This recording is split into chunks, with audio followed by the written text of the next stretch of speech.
Well, thank all of you for coming out. It's really nice to be back here. I've actually done a couple of readings here at Skylight, but not for 10 years. So it's a lot different, beautiful. But first, before we talk, I want to ask Matt Cedillo. Where's Matt? There he is. Matt Cedillo to come up. Matt is a wonderful poet. When my Indigenous Peoples History of the World came out, a month after it came out, I did a reading out in Venice, and Matt was in the audience, and an old friend of mine said, "There's a very famous poet in the audience," and I said, "Who is he?" "Who?" He said, "Matt Cedillo." So I don't remember names well, but I got up and something in me, I said, "Is Matt Cedillo here? Could you read a poem?" And he came right up. So I asked him to do it here, too. It's kind of becoming a custom. So, Matt, here's your microphone.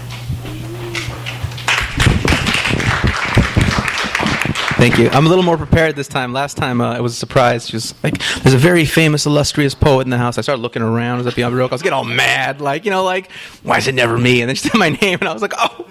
All right. All right, so I'll just do a quick poem for you. Sundown, Levittown, Fort Apache, Dirty Harry, John Wayne, Blackface, Minuteman, Moynihan, Gone with the Wind, Breaking Bad. Washington Redskin, Confederate flag, the sword, the dollar, the cannon, the scholar, the cavalry, and the Ivy League. History, as written by lightning, is the rising smoke of burning village. The ways and means which victors keep their victims, a frontier thesis, some notes on the state of Virginia, extraction, expansion, the winning of the West, Lewis and Clark, Smith and Wesson, now circle the wagon with bloodshed and slave sweat, the crack of the whip, the law of 3/5, the crown republic of King Cotton, the intended failures of Reconstruction, the housing covenants that greeted great migrations and did the same to the Mexicans in poor Mexico, so far from heaven and so close to Monroe Doctrine, to Davy Crockett, to prison industrial complex, a war on drugs is a war on our young. Bloody Christmas, Reefer Madness, 15 to life for 4 ounces, East Oakland, West Baltimore, south of La Brea and Oliver North, Plymouth Rock, Jamestown, and the Rio Grande. Stolen lives, stolen land.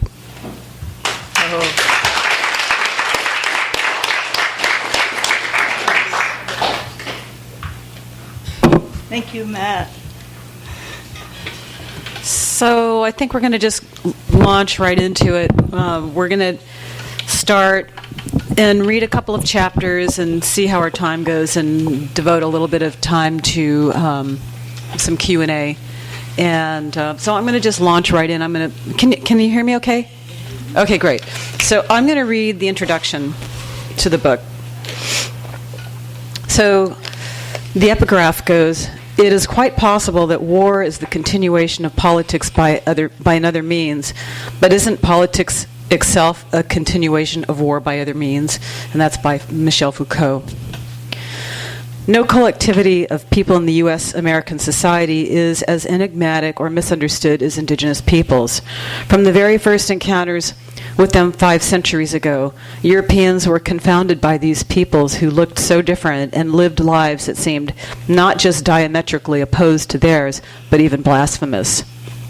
Europeans brought with them their fears and prejudices, accompanied by a sense of entitlement to the land that had been home to the indigenous peoples for untold thousands of years. They were occasionally respected by the newcomers, some of whom voluntarily left their own communities in the early days of settlement to live among the Indians.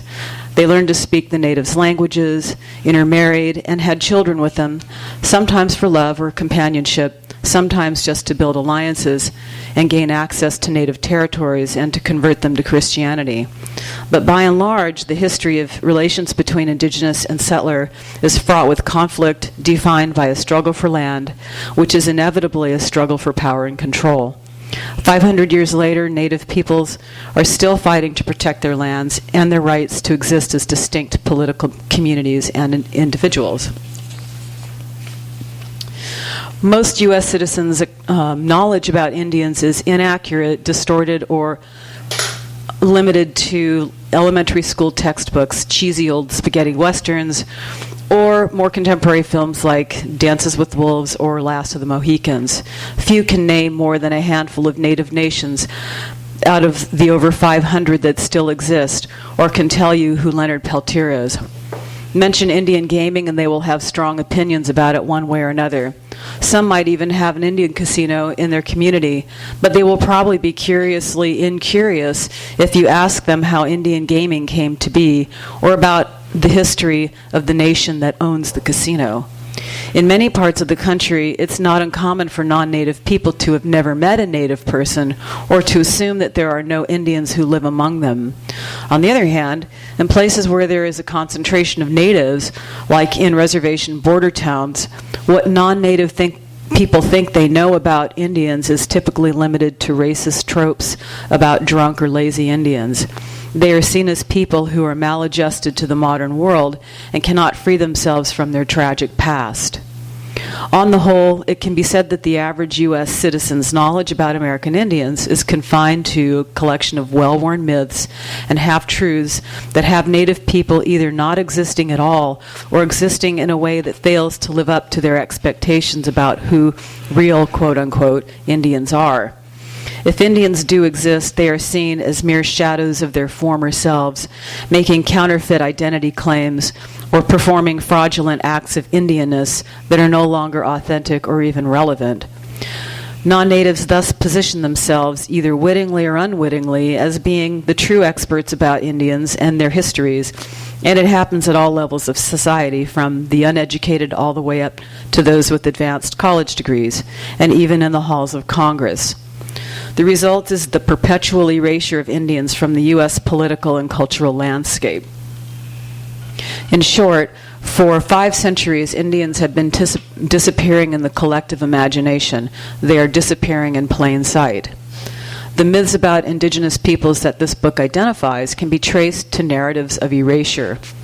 They have had and continue to have a profoundly negative impact on the lives of millions of Native people who still live on the continent of their ancient ancestors. They work further to keep non-natives in a state of ignorance, forever misinformed and condemned to repeat the mistakes of history, silently eroding their own humanity when they fail to recognize their roles in, or more specifically, the ways they benefit from, the ongoing injustice of a colonial system. For Native people, the effects are felt at every level of personal and public life. They play out in a dizzying array of overt and subtly bigoted ways, resulting in what social scientists call structural violence. Structural violence describes social arrangements that cause harm to people as they are embedded in the social and political structures of society. It can be so blatant that it manifests in acts of individual physical violence, but it can just as easily result in harm by neglect.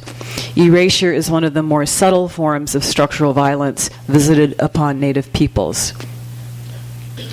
At a cultural level, structural violence shows up in dehumanizing portrayals of caricaturized images of Indians in the name of honor and respect. This is most obvious in the stubborn adherence to Indian sports mascots, as in the case of Dan Snyder's Washington Redskins team name. It is also visible in cultural appropriations such as the ubiquitous and seemingly harmless Indian Halloween costumes and feather headdresses worn at music festivals or by models for fashion layouts and runway displays. Cultural appropriation is especially egregious when it involves the co-optation of spiritual ceremonies and the inappropriate use of lands deemed sacred by Native peoples. The New Age movement is a Pandora's box full of examples of what has been called the plastic or white shaman. Misuse of sacred land has a long history and continues. In 2015, Lakota people in South Dakota protested the annual hippie Rainbow Family Gathering in the sacred Pahasapa, Black Hills. The Lakota claimed that these gatherings have a long history of destructive land use and also cited Rainbow Family drug culture, which they saw as highly disrespectful in a place they believed to be the heart and origin of their people. Popular culture has a long history of portraying stereotyped and blatantly racist images of American Indians, especially in film. Cremaker Cree filmmaker Neil Diamond's documentary Real Engine traces a history of Indians in Hollywood movies, identifying images that we are all too familiar with roots in the vanishing Indian, quote-unquote, era of the late 19th and early 20th century history.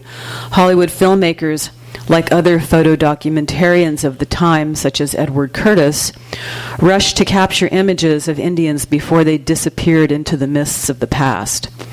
Throughout each era of the 20th century, Indians appeared in films as literal projections of non-natives' fantasies about Indians. They include the tragically vanishing Indian, the mystic warrior, the noble and ignoble savage, and eventually the groovy Indian, embodied in the environmental Indian, the iconic crying Indian, for example, in Iron Eyes Cody, the civil rights fighter Billy Jack, and others. Structural violence against Native people often entails a staggering assortment of legislation, court cases, executive decisions, and municipal and state actions that directly affect their lives. This sort of violence will be explored throughout this book, but one of the most potent ways that violence of erasure is deployed in U.S. society is through education. A body of scholarship identifies the ways that Native children have for generations been miseducated under deliberately repressive federal policy, and a substantial body of research also identifies the ways children in public schools are miseducated on U.S. and Native history. Education scholar Timothy Lintner writes, "History is a delicate amalgam of fact and fiction tempered by personal and pedagogical perception. Though the premise of history is rooted in empiricism, the teaching of history is not so subjective.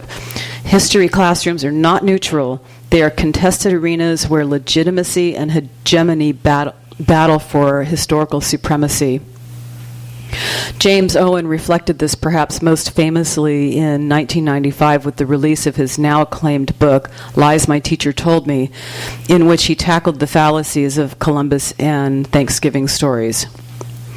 Most tellingly, in a 2015 study, scholars examined the state standards for teaching Indigenous history and culture in all 50 states and found a wide variance between them. Some states included Indigenous curriculum content and some do not, but the report concluded that overall, quote, standards overwhelmingly present Indigenous peoples in a pre-1900 context and relegate the importance and presence of Indigenous peoples to the distant past. In other words, Indians are largely portrayed as extinct. Research on Indigenous invisibility and erasure is naturally most prevalent in Native studies, but it intersects with broader research on race and ethnicity too. Critical race theorists and sociologists point out that the U.S. society operates on a system of privilege. Systems of privilege can inhere in families, workplaces, and society in general, and are organized around the principles of domination, identification, and centeredness. Whiteness is centered by default, for example. Because white people tend to occupy positions of power, they possess a form of unearned privilege. Scholars emphasize the idea that racism is more than acts of individual meanness.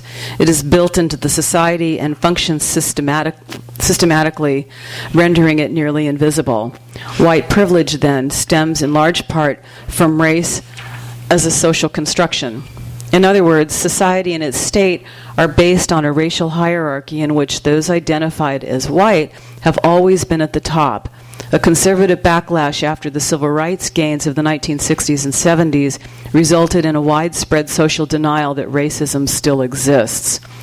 Overtly racist laws were abolished, but race and racism are still very difficult for white people to talk about.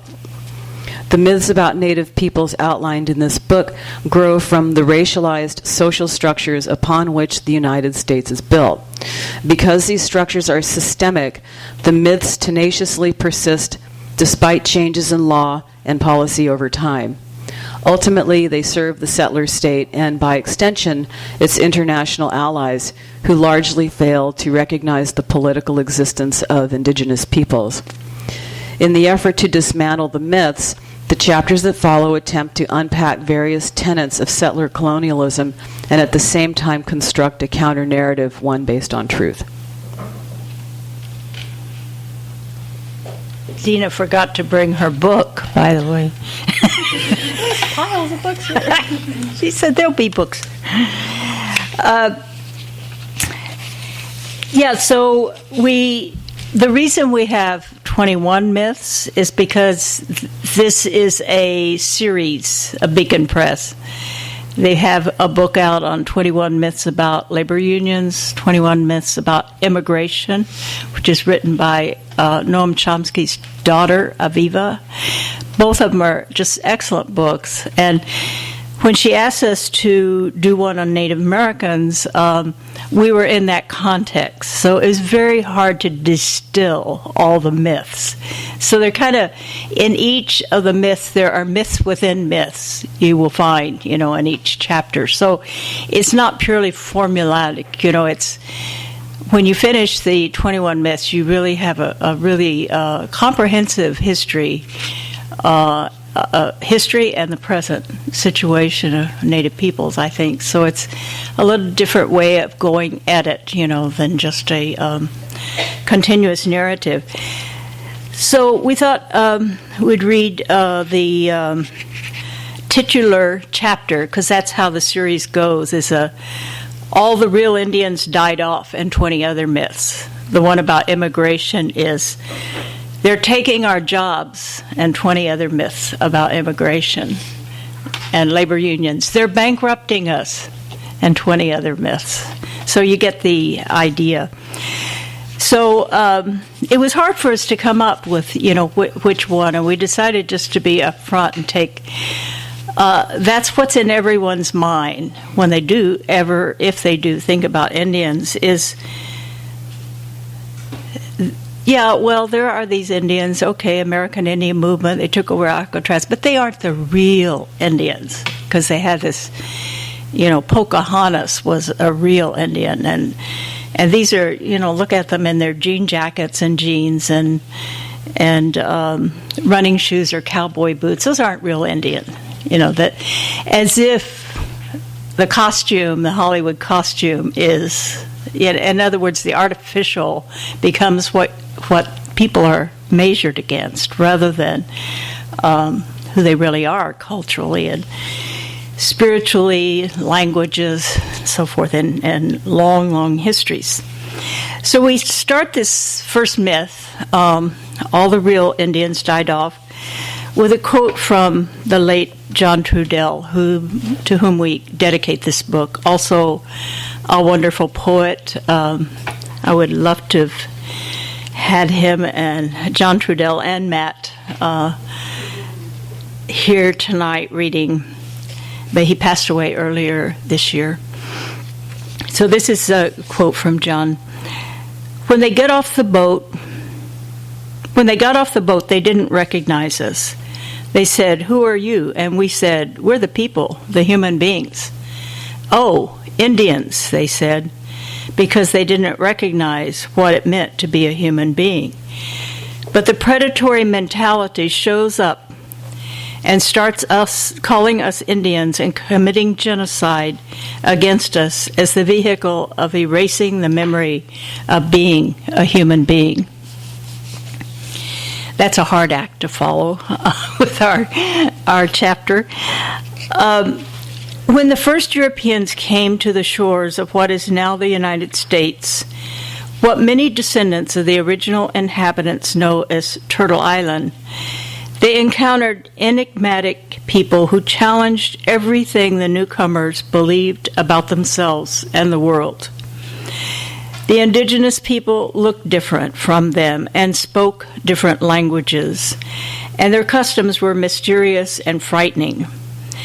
They inhabited a landscape that was entirely foreign and wild.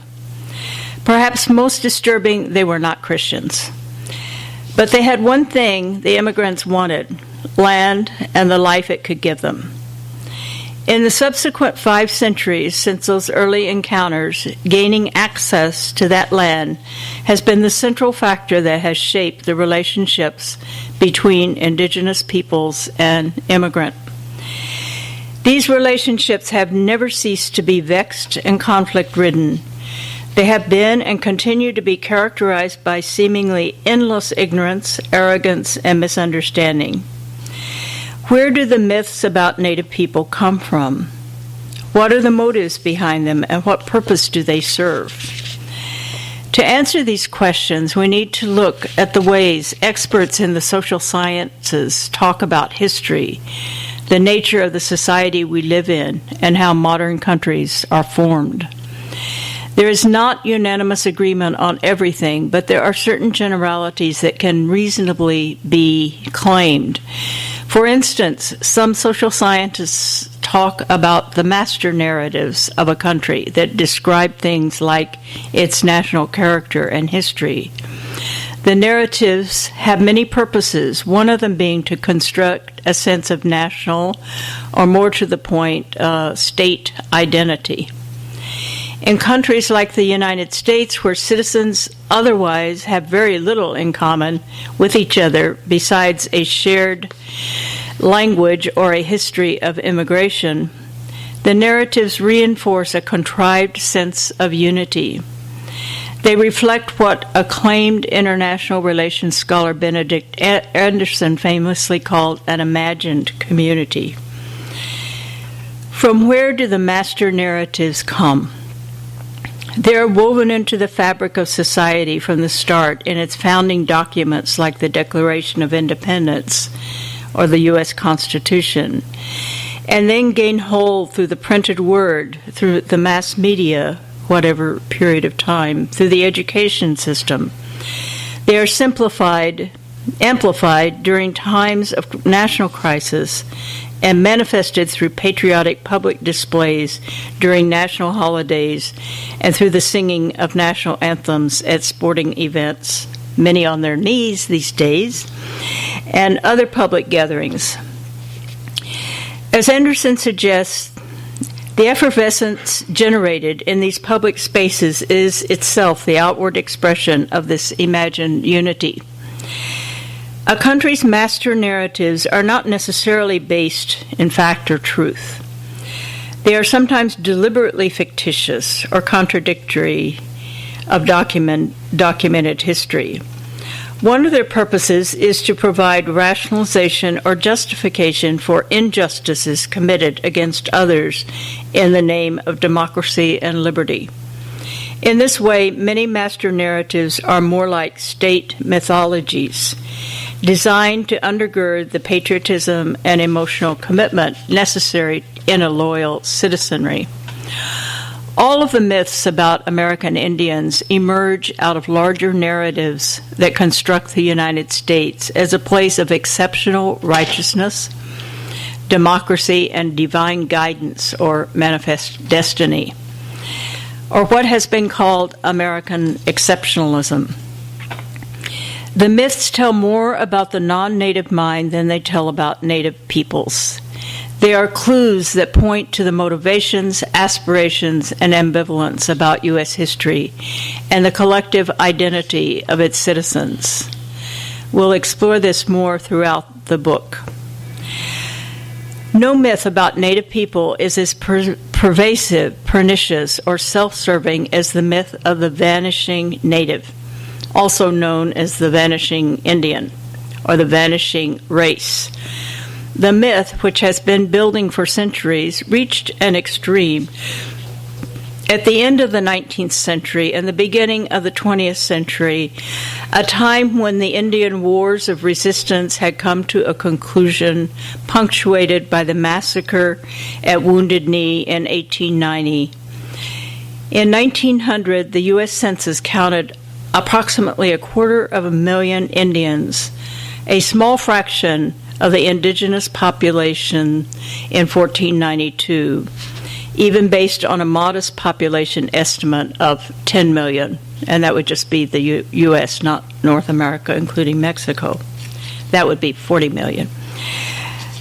And census figures such as this have been used to prove, in quotes, the vanishing Indian myth.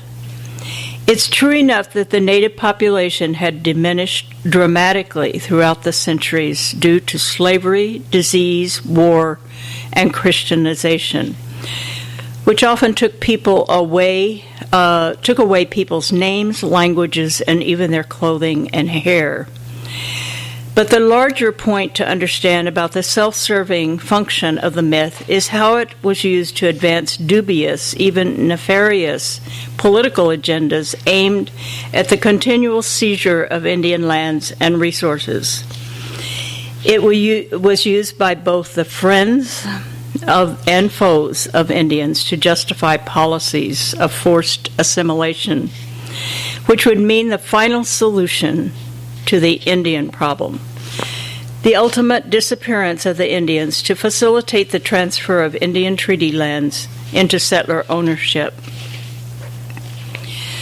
One reason the myth of the vanishing native has been so pervasive is that it has been woven into history books by predominantly non-native historians and researchers who have wittingly or unwittingly served political agendas.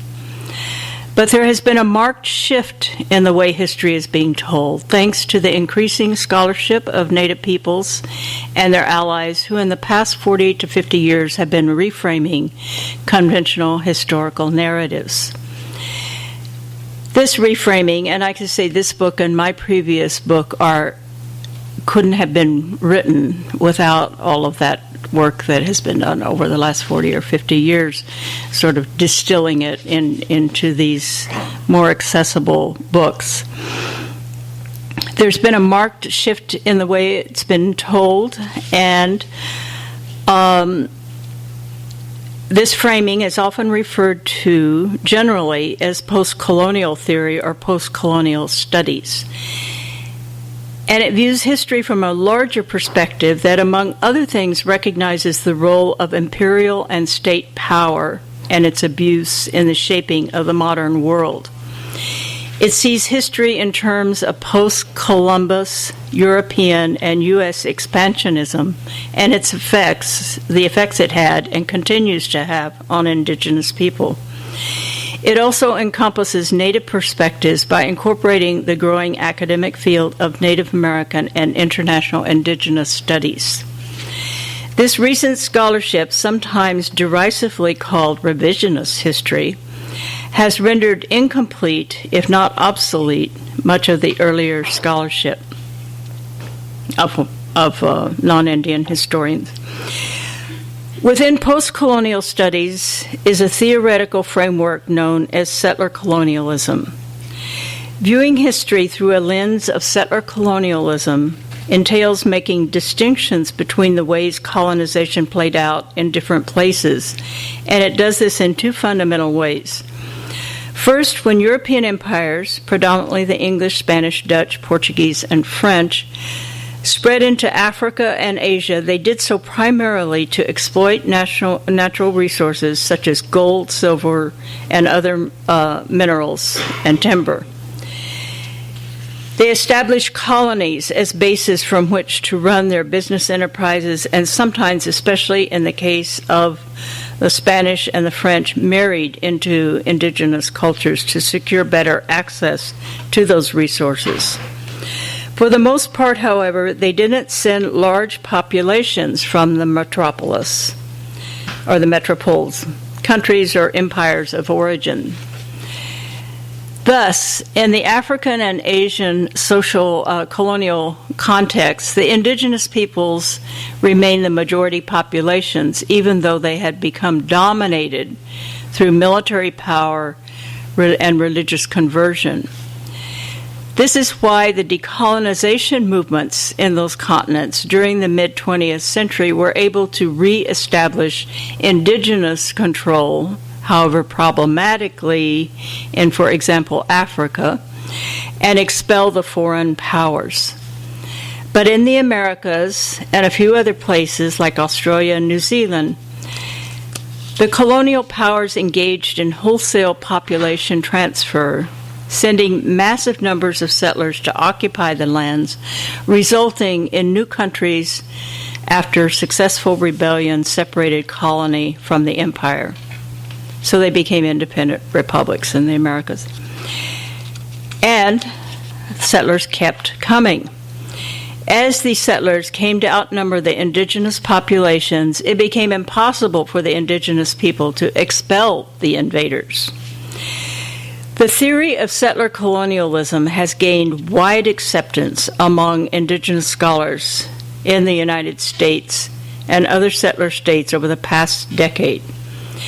It postulates, as the Australian scholar Patrick Wolfe has written, and Patrick Wolfe is a wonderful Australian scholar. He passed away suddenly this spring after we had already put this book into publication. But his work is wonderful. So Patrick Wolfe has written that the singular goal of a settler state relative to indigenous peoples is the elimination of the native in order to gain access to land. The elimination of the native can take place in a multitude of ways, including full-scale genocidal war against the native people, but it is usually more insidious than that. Not so much an overtly historical event, it becomes woven into the structure of settler society through practices that chip away at the very concept of native. Examples of these practices include officially encouraged intermarriage, privatization of indigenous lands, forced assimilation via social systems like boarding schools and other educational institutions and public schools in general, citizenship bestowal, which happened at the federal level in 1924, child abduction and adoption, and religious conversion, to name just a few. The myth of the vanishing native can be traced precisely to the impulse of the state to eliminate the native. It can be thought of as a central organizing myth from which most other popular myths about native people arise. As the predominant myth, it is informed by the past and reaches into the present and future to continue challenging ideas about who American Indians are on a cultural level, which has ramifications at the legal level in determination of who is an Indian and who is not. It is a fully exclusionary project that limits Native as a category of racial and political identity. This is why deconstructing myths about American Indians is so important. At their core, the debates about Indianness are debates about authenticity. Authenticity is predicated upon specific dynamics that define real Indians. These are common sense, in quotes, common sense, understandings that are built into society's dominant narratives where certain assumptions are held to be unquestionably true. For example, real Indians are expected to look a certain way based on an appropriate minimum blood quantum, in quotes. Or real Indians live on reservations, not in cities, and they embody the requisite appropriate blood quantum. These examples imply an impossible ideal about Indians as frozen in an unchanging past, where they are unable to be both modern and Indian. Today's Native Studies scholarship tackles these deeply embedded stereotypes. In one study, Jenny O'Brien sought to understand how Indians were written out of New England history between 1820 and 1880, despite the fact that they continued to live in the region. Based on reading hundreds of local histories, she discovered a pattern in which Indians were not recognized as Indians, in part to justify the seizure of their lands, due to their intermarriage with non-natives, or because they lived as modern non-native people did. O'Brien writes, "The penchant for Indian purity as authenticity also found essential expression in the idea of the ancient. Non-Indians refused to regard culture change as normative. for Indian peoples, for all peoples. Thus, while Indians adapted to the changes brought by colonialism by selectively embracing new ways and ideas, such transformations stretched beyond the imagination of New Englanders. Indians could only be ancients, and refusal to behave as such rendered Indians inauthentic in their minds. O'Brien's work, as that of numerous other scholars, is to challenge the myths that equate blood purity and cultural status with native authenticity.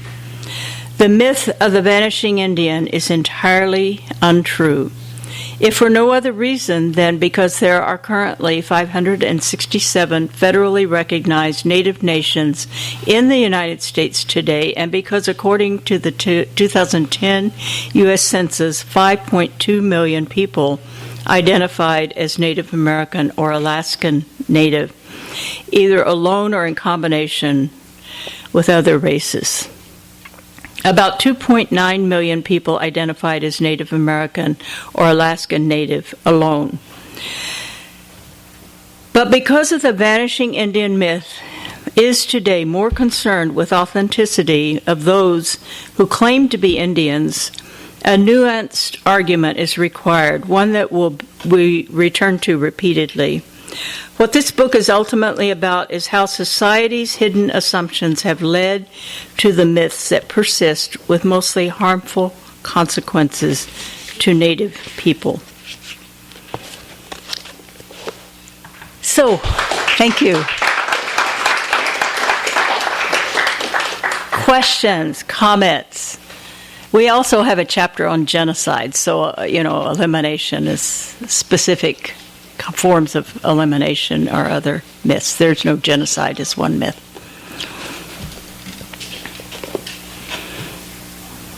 Yes? Can you explain what the idea of blood quantum is?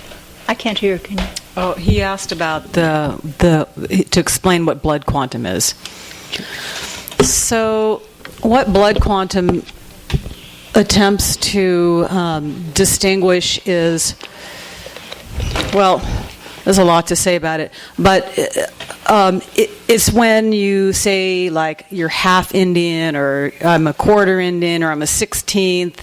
It's a quantification of heritage, and it's a system that was put in place by the federal government. I mean, it was not a system that Native people ever recognized for themselves, because they intermarried. Indians have been intermarrying with nations of other people forever. The Navajos were intermarrying with Pueblo people, and Plains people were intermarrying with other Plains people, and other. It's always happened that way, but they never talked about it in those terms. But the federal government came along and talked about. It starts in the 1700s, the early 1700s, in the state of Virginia, when they're, attempting to keep populations separate. And there's so much to say about that. But what you can say is that if you're familiar with the concept of the one-drop rule, in among African Americans, one drop of black blood makes you black, right? And that follows the logic that in slave society, in the days of slavery, the condition, a person's, who they are follows the condition of the mother. So inevitably, black people were born to black mothers who were slaves. So it ensured a constant population of slaves. And so because of that, one drop of black blood makes you black. In indigenous populations, it was opposite. And the reason for that is that it's about eliminating populations. The more that you can dilute bloodlines, eventually they're going to be gone. That's the logic behind it.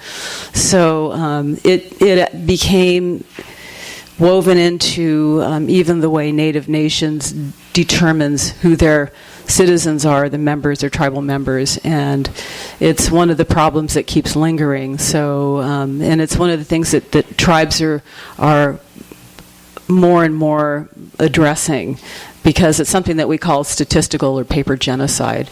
If you keep imposing those kinds of definitions of who people are, they're going to all be gone. And it completely misses the point of identity and culture being a function of relationality and kinship, as it always was in Native communities. It was never about your race and, quantifying who you are. It's always about how you live and who you belong to. And that's a whole other thing. We have this saying in Indian country that says being Indian is not really about what you claim, but who claims you. So it's about belonging. Yeah. Were there land entitlements connected to the issue of blood quantum? I mean, in Hawaii, for example, if you were less than a quarter Hawaiian, for example, you weren't able to get housing, right? Yeah. It's actually 50% in Hawaii. Yeah, the Hawaiian Homelands Commission. Yeah, absolutely, and that's really how it starts, especially during the late 19th century during the Dawes Act, when they were partitioning land, privatizing land, breaking in reservation and treaty lands into individual allotments, and those allotments were associated with blood quantum, and it just became cemented into the tribe's own determinations of Indian. But the way it went was that if the more blood quantum that you had, if you were like 50% Indian or more, you were considered competent, and they had these things called competency commissions. And the less competent you were, those lands could be held in a 25-year waiting period. But the less Indian blood that you had, the more competent you were thought to be.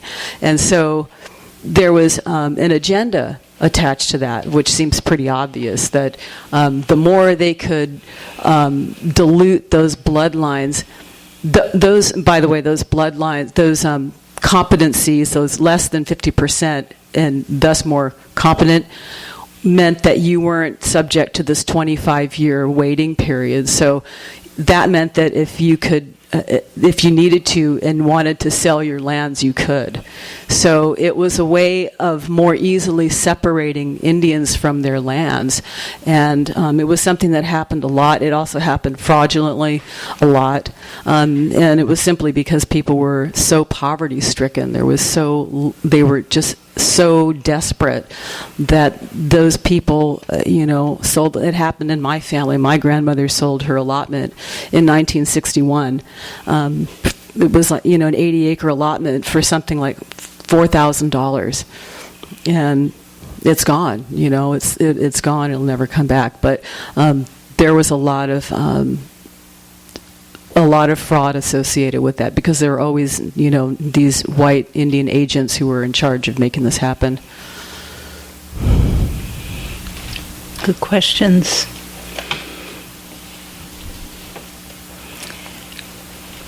A couple more questions, and then we'll... Are any of the chapters, do any of the chapters have a focus, have a gender focus on them?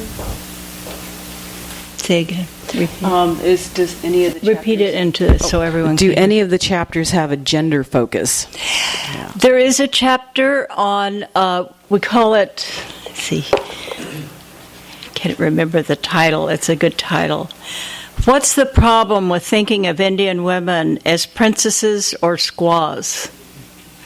So we use that, that dichotomy of the authentic princess, Indian princess, Pocahontas being the classic, or a beast of burden, who never talks, a silent squaw, kind of following in the footsteps of her man, And both are just ridiculous, ridiculous mythologies, but these are the authentic. So it's a little different for the men. Have to be warriors, with no shirts on, naked body and lots of feathers and everything, and look like the Hollywood Indian. Well, Hollywood's also created these two myths: the Pocahontas, the princess myth, and the squaw. And then just the absence of women. Just where are the women in all these westerns? And so, that chapter was. We were really lucky because we have so many strong native feminist scholars now that we had rich material, for that, to counter that myth. And I think, in a lot of places, these myths some of the myths we do are very, are not so common in some places where people have been exposed to Native American studies. But in the whole swath of the interior of the country, especially where the Indian populations are, that's another matter, the racism in the borderlands, that's a far more just murderous, violent, it's not even mythology. It's just kill the Indian, attitude. But back east, they have nothing but the Hollywood, or whatever image that they're given. I like to tell the story of, it's a sad story, but my former husband, where I get my Ortiz, and my name is Simon Ortiz, the Acoma Pueblo poet. And he came to live with me in San Francisco when we were married, and he was... at Thanksgiving time, teachers were always looking for a real Indian, to come to talk to their children. And so he got a call. Someone told him, about this wonderful poet, and he had written a children's book, too. And he went over to Marin County. If you know, Marin County is the richest county in the United States of almost totally white people. And... to this, it's a public school, but rich little white kids, all white little kids and first graders. And they told, the teacher said, we're going to have a real Indian come in and talk to you. And I wasn't with him, but he described it. He had, the Pueblos wear their hair very long, or up in a chignon, he had it long. But dressed in just a, plaid shirt, blue jeans, cowboy boots, just plain. But he's very, very dark, too. He walked in the room, and the kids all started crying. They were scared of him. The teacher was so embarrassed, oh, God. And he's used to it, little white kids being scared of him. And he had them eating out of his hand, before the hour was over. But without that contact... their imagery, what were they thinking? When the teacher was describing, they're probably building up their fear of just, subconsciously at 6 years old already having this fear. So that, that really clicked with me at the time. It's like that I had never really thought, I thought it's something you learn lies, but it actually is much deeper than that in the subconscious. When a little 6-year-old is filled with fear. Mm-hmm. What's the kind of the current state of the... Can you speak a little louder? Sure. What's kind of the current state of the Indian movement to preserve identity and cultures compared to, let's say, 20 years ago? Since, is there cohesiveness? Is there a lot of activism happening currently? Is it sort of a growing movement? Go ahead. I think so. I think it's really probably the most evident in the climate justice movement. As we see the current Dakota Access pipeline controversy, and and that follows on the heels of Idle No More. And I think that it's gotten to the point where everybody knows that it's everybody's issue. Indigenous protection of land and resources is about protecting resources for everybody, not just for indigenous peoples. And I think that that's the main shift. I mean, yes, is it about protecting identity and culture? Yes, of course. But at this point, there's a lot at stake for everybody, and everybody knows it. So there's, yeah, I do. I think that's probably the primary way of doing it. And then also, as I said earlier about tribes starting to change their blood quantum requirements, they're more and more abandoning them and adopting what's called lineal descent. In other words, if you can claim and document a connection to a native ancestor, that's enough. Not all tribes are doing that, but it's definitely a trend. And there's kind of a move to the concept of naturalization, instead of adoption, where as a nation, you become a naturalized citizen. You can go and become French if you want. If you learn the language, you learn, you become a part of that. Well, they kind of force you to here, and there's France and United States especially are very nationalistic. But so there's no reason why Native people shouldn't make demands on a person with lineal descent. Well, with it comes a certain responsibility, that you bring. You have responsibilities, not just the right to be an Indian. And people who want to be Indian, they have no idea what the responsibilities are that goes with that. It's not just, being in an exotic ceremony, or it's human relations. It's kinds of relationships with people, with nature, with the land that is very difficult to do. So it's hard, even without all the racism and all. It's hard. It's hard work, and most of them want whatever benefit they think there is, authenticity. Because, there's a shaky identity on the part of U.S. citizens, especially descendants of the original settlers. As immigrants from elsewhere where they have left a nation, they know it's still there. People leave Mexico, but, Mexico's not going to go away, or China. It's still a link that gives, a sense of who they are.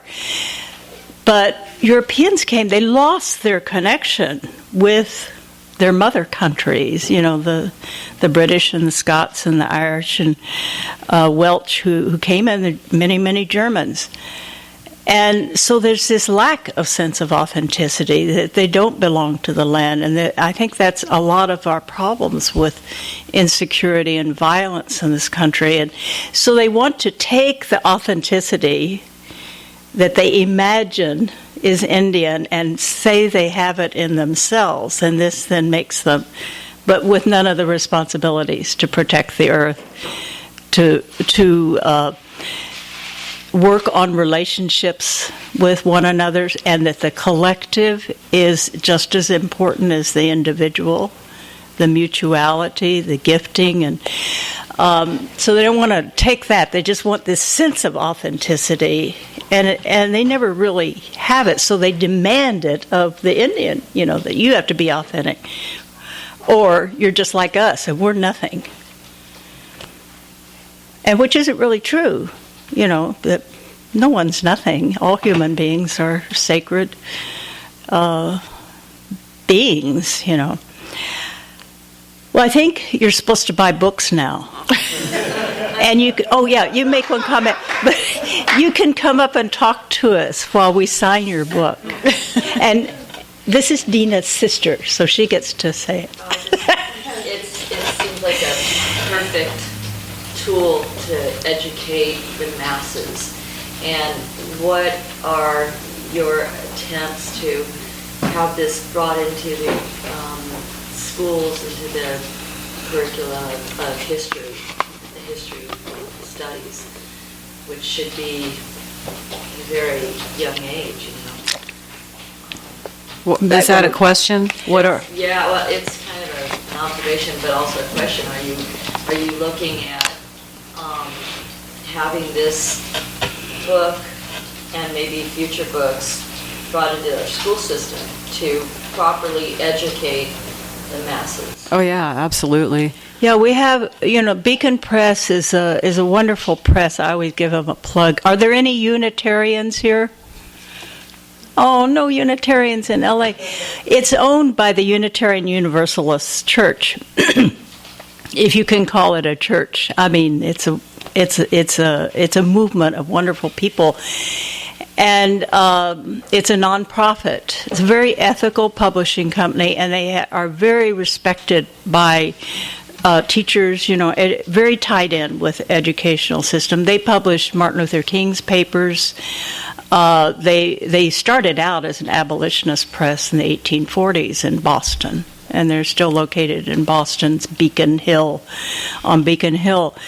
So they have this ethical commitment, and this is what they care about, is education. Like my other book is now being made into a YA, a young adult version, by Debbie Reese, the wonderful Debbie Reese. Oh, wow. It's being translated into Spanish, so it can be used in immigrant communities here. And we haven't yet, talked about future. This book is designed to already be able to be used by teachers. It will get adopted. My other book's been adopted in really a lot of classes.